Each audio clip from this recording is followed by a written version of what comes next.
Nasa ating linya na si dating DepEd Undersecretary at ngayon ay spokesperson ng defense team ni Vice President Inday Sara Duterte Carpio. Ayan, si Attorney Michael Powa. Yusek Attorney Michael Powa, sir. Magandang umaga po, Attorney. Good morning, magandang umaga po sa inyo at magandang umaga rin po sa ating mga kababayan. Ayan, Attorney Powa, sir. Ayan, Yusek, bakit hindi po ni minsan ay sumipot ang VP Sara sa mga pagdinig ng House Justice Committee, sir?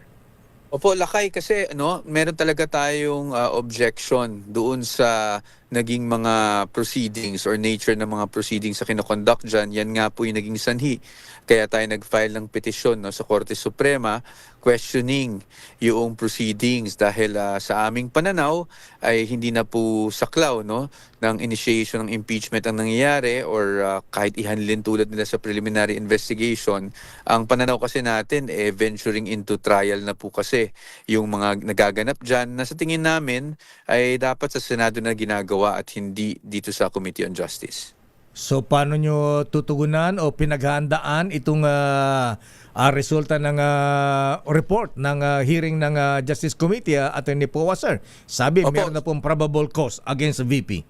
Opo, sa atin naman po, nasabi natin sa statement natin kahapon na hindi naman natin na ikinagulat based on the directions being taken by the committee na magiging ganyan talaga yung resulta. So, syempre po, ang mangyayari pa naman po ay magkakaroon ng committee report sa pagkakaintindi ko at iaakyat pa yan sa plenary for yung 1/3 vote na kinakailangan para matransmit yung articles of impeachment sa Senado. So, abangan lang po natin yung mga magiging developments, although hindi namin waive yung objections namin dahil nga meron tayong petition before the Supreme Court. So, hintayin din natin yon. Pero kung ano man ang mangyari, handa naman po ang defense team ng ating Vice Presidente. Hindi lang para depensahan siya, pero para maipakita rin sa ating mga kababayan na walang basihan yung mga binabatong aligasyon laban sa kanya.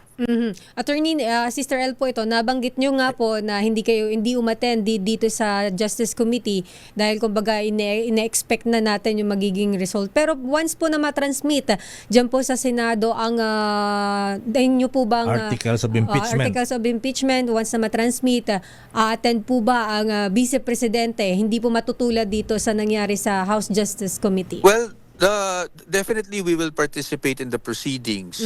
Yung ngayon, yung presence mismo ng Vice Presidente, it will depend kasi kung kinakailangan na nandun siya, depending kung yung incident for the day o yung trial date kailangan nandun siya. So those things are naman po nakikita naman natin hindi naman araw-araw na trial kailangan nandun ang respondent.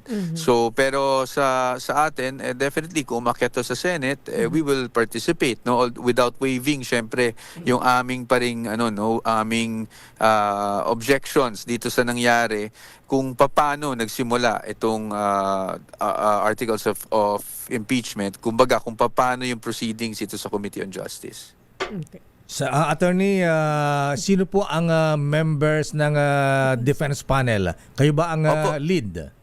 Hindi actually we're working with po kami, group of lawyers po kami. We're working with one another, led by of course Fortuna Narvasa and Salazar na law office, and then yung law office ko rin po Himala Vertusio, but I'm the one who's entering my appearance.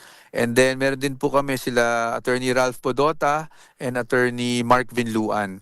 So, kaya po medyo may misconception na ang dami-daming abogado. Hindi naman po lahat yan ay hindi lahat yan in-engage individually, It's just that, syempre, mga law firms po to working with one another, led, of course, by Fortuna Narvasa Salazar. Pero kumbaga sino ang istarang dyan? Yung mga nakikipagdebate, nag-cross-examine katulad ni impeachment ni Erap noon. Si Attorney Fortune ba ang dyan? Well, spread out po kami. Lahat po kami magkakaroon ng participation May sa kanya-kanya trial. role. Kasi talagang team effort po ito. Ayan. Alam po nyo, Attorney Powa, sir, ayan, confident ba kayo na ma-absolto ang VP Sara sa Senado? Dahil ngayon pa lamang sinasabi na mahirapan ang na makonvict ang VP Sara sa Senado dahil sa dami ng mga support ng Vice Presidente sa Senado.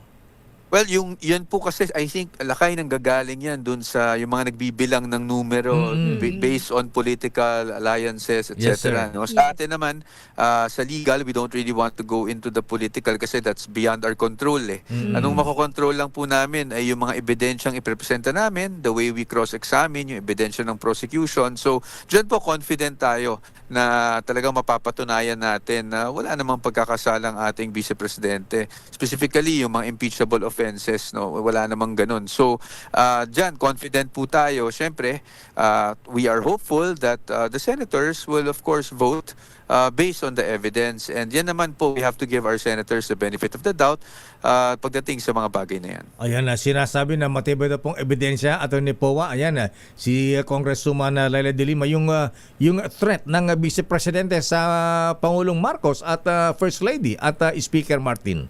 Opo, syempre po, naintindihan naman natin yung pinanggagalingan ni Representative Laila de Lima. Nirespeto po natin ang kanyang opinion at ang kanyang posisyon. Pero syempre, ibang posisyon ng defense. No?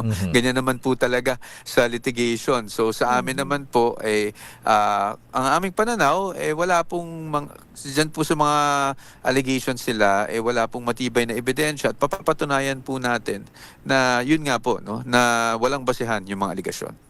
Bakit hindi yung pinagsasalita si VP Sara? Strategy Hindi ba naman yan? po hindi natin siya pinagsasalita. But syempre sa legal matters, syempre, kaya nga niya kaya siya kumuha ng mga abogado para kami po yung magsalita. But si VP naman po, as you can see, kahit na may mga ganitong impeachment proceedings laban sa kanya, tuloy-tuloy pa rin ang trabaho niya dahil di naman pwedeng tumigil ang trabaho niya bilang Vice Presidente dahil lang may mga ganitong impeachment proceedings laban sa kanya. Attorney, ang binabanggit kahapon dahil nga nasa isang exhibit ang Vice Presidente, ang Opo. binabanggit po sa House Justice Committee ay malinaw na binabaliwala daw ng ikalawang Pangulo itong kanyang impeachment. We disagree po, no? Itong impeachment, kaya nga siya nagbuo ng legal team to defend hers because alam niyang seryoso to at gusto niya talagang ipakita sa taong bayan na wala siyang pagkakasala. Ngayon naman po, pagdating po sa pag hindi attend sa committee, I think we've been consistent.